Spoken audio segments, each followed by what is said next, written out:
En titre ce soir, que faut-il retenir du dialogue intermalien pour la paix et la réconciliation nationale? 24 heures après sa clôture, nous analyserons les principales recommandations. Après plusieurs mois de suspension des vols d'Air France en direction de Bamako, se dirige-t-on vers une reprise? Élément de réponse dans cette édition. Pour la première fois, Bamako abritera un festival de friperie à quelques jours du lancement de la première édition. Les précisions sur les spécificités de cet événement. Fidèles téléspectateurs, bonsoir et bienvenue. Le dialogue intermalien pour la paix et la réconciliation nationale a pris fin hier 10 mai. Cette ultime phase qui s'est tenue au CICB de Bamako s'achève avec des recommandations fortes après 5 jours d'échanges. Retour sur les principales décisions issues de cette rencontre. Paul Yapinguessan. Après 5 jours de travaux, les participants à la phase nationale de ce dialogue ont en outre recommandé l'ouverture des négociations avec les groupes armés maliens et la prolongation de la durée de transition de 2 à 5 ans. Ils ont aussi demandé que le colonel Assimi Goïta se présente à la présidentielle qui devait mettre fin à cette période de transition selon les recommandations lues au thème de ce dialogue intermalien. La finalité est de permettre au peuple malien de recourir aux mécanismes endogènes de prévention, de gestion et de règlement des conflits afin de trouver des solutions consensuelles aux problèmes qui assaillent notre pays, a précisé Boubacar Sow, le rapporteur général du comité de pilotage.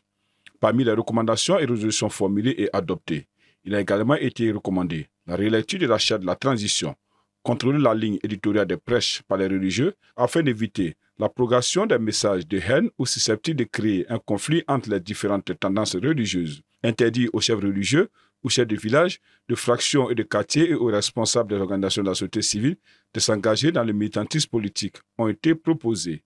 À cela, il faudra noter également parmi les recommandations l'ouverture du dialogue doctrinal avec les groupes armés, dits djihadistes, et mettre à contribution les érudits maliens pour définir le corpus doctrinal des débats à mener avec ces groupes.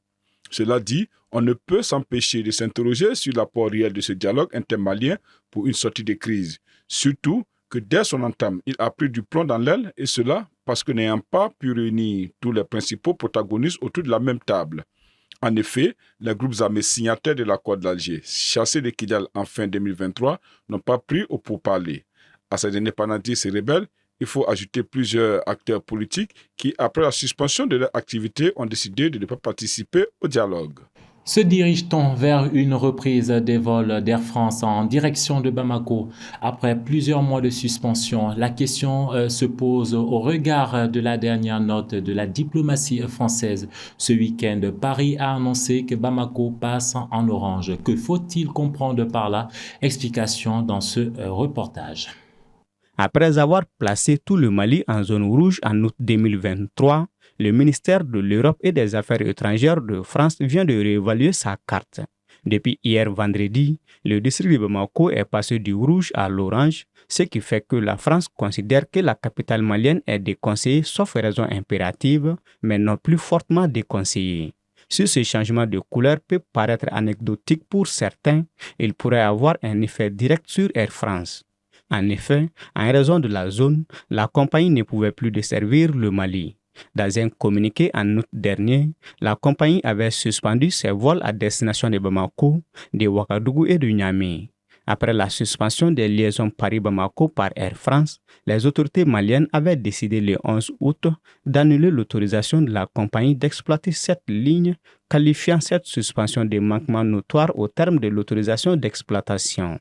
Air France effectue 7 vols hebdomadaires vers la capitale malienne.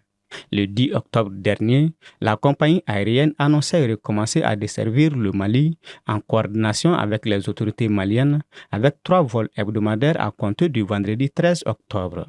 Il devait être assuré par un Boeing 777-200ER de la compagnie portugaise Euro-Atlantic Airways, spécialisée dans la location d'appareils à des compagnies tierces. Quelques heures après cette annonce, les autorités maliennes ont démenti. Dans un communiqué, le ministère des Transports a précisé que la demande de reprise des vols formulée par Air France était en cours d'examen par l'autorité aéronautique du Mali. Par la suite, Air France a annoncé qu'elle ne prévoyait pas de reprendre ses vols vers le Mali avant mars 2024 au moins, invoquant des raisons opérationnelles. Toutefois, seul un accord avec le gouvernement permettra cette reprise. Sans transition, engagée dans un différend avec l'État malien, la société australienne Leo Lithium a annoncé son retrait du projet de lithium de Gualamina, dont son partenaire chinois va désormais devenir le nouvel opérateur. Suivez. L'entreprise australienne Leo Lithium a annoncé son retrait du projet de lithium de Gualamina au Mali à travers la vente de sa part au groupe chinois Ganfeng Lithium pour 342,7 millions de dollars selon un communiqué relayé par Mining Weekly. Malgré tous nos efforts pour obtenir un accord convenable avec le gouvernement malien et compte tenu des risques croissants liés aux activités dans ce pays d'Afrique, la direction a décidé que la vente de notre part du projet de Gualamina sera conforme aux intérêts des actionnaires, a fait savoir Simon Hay, directeur général de Leo Lithium. Selon lui, une autre raison de cette initiative de l'entreprise réside dans l'adoption d'un nouveau code minier par les autorités du Mali. Dans le même temps, la participation du gouvernement malien au projet sera augmentée de 20% à 30%. Encore 5% seront offerts aux investisseurs locaux. Ganfeng Lithium sera le nouvel opérateur du projet. La société chinoise versera également au gouvernement malien 60 millions de dollars au nom de Leo pour régler un différend entre le pays et la société australienne. Selon un communiqué publié mercredi par le plus grand actionnaire de Leo, Firefench, Leo recevra une recevance équivalente à 1,5% des revenus bruts de la mine de Gualamina pendant 20 ans, a annoncé mercredi la société. Firefench, qui a créé Leo il y a 2 ans et contribuera à hauteur de 7,6 millions de dollars au règlement, est engagé dans un différend avec l'État malien concernant l'exploitation de la mine d'or de Morila qu'il a acquise auprès de Barrick et Anglo Gold Ashanti en 2020. Gualamina appartenait jusqu'en 2021 à Firefeng, qui a créé le lithium afin de confier son projet phare à une entité différente du propriétaire de la mine d'or de Morila. Or, le gouvernement malien considère les deux sociétés comme une seule entité et juge irrégulier le transfert des titres miniers ayant permis à Leo Lithium de prendre le contrôle de Gualamina, expliquent les deux compagnies australiennes. Finalement, la mine d'or de Morila passera sous le contrôle de l'État. C'est du moins l'information donnée le 8 mai par Firefeng qui annonce la vente de la mine de la société de recherche et d'exploitation des ressources minérales du Mali, Sorem SA, pour $1 symbolique. Avec plus de 200 tonnes d'or livrées au cours de ces 2 décennies d'existence, Morila est l'une des mines les plus productives du Mali. Mais certains spécialistes estiment que c'est un actif en fin de vie. Comme annoncé en titre, ce mois de mai, un nouveau festival va faire son entrée dans le monde de l'événementiel malien. Il s'agit du festival Friperie. La première édition se tiendra donc du 24 au 26 de ce mois à Bamako. Les contours de cet événement nous sont présentés par Soumaïla Fani. Dans le but de promouvoir l'importance de la friperie dans la réduction des déchets textiles, le festival Friperie, initié par Fama Communication, offre une réjouissance aux amateurs de mode, aux entrepreneurs et aux consommateurs pour célébrer la richesse et la diversité de ce secteur. Je me suis dit, mais pourquoi ne pas amener les Maliens à aller vers la friperie, qui est quelque chose de durable, qui est quelque chose qui est moins coûteux. Et aussi dans le monde où nous sommes aujourd'hui, nous savons tous que c'est très difficile. Le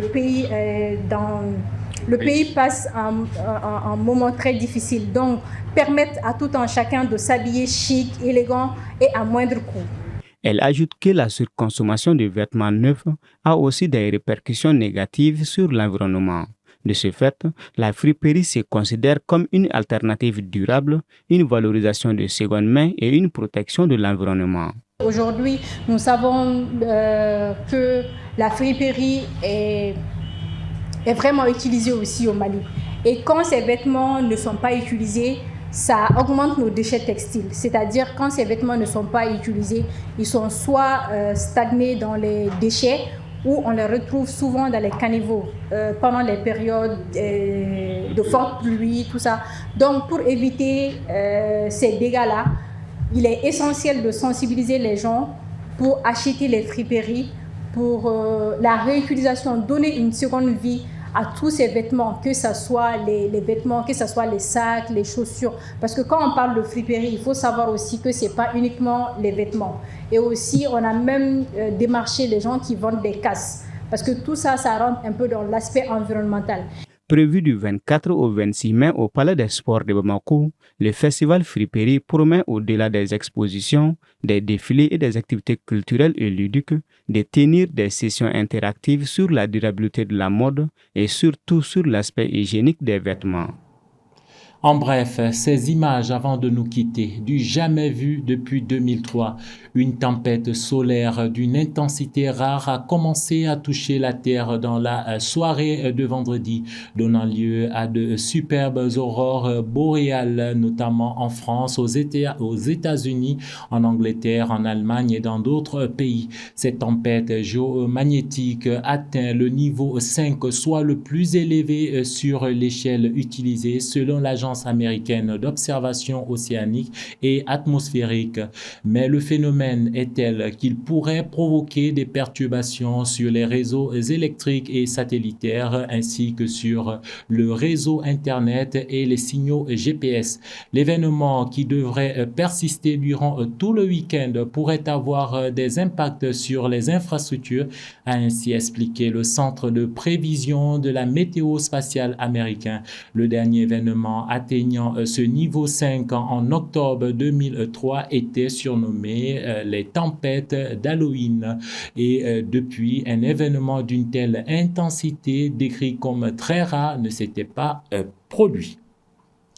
Point final à cette édition d'information que j'ai pris plaisir à vous présenter. Madame, Monsieur, merci de votre fidélité.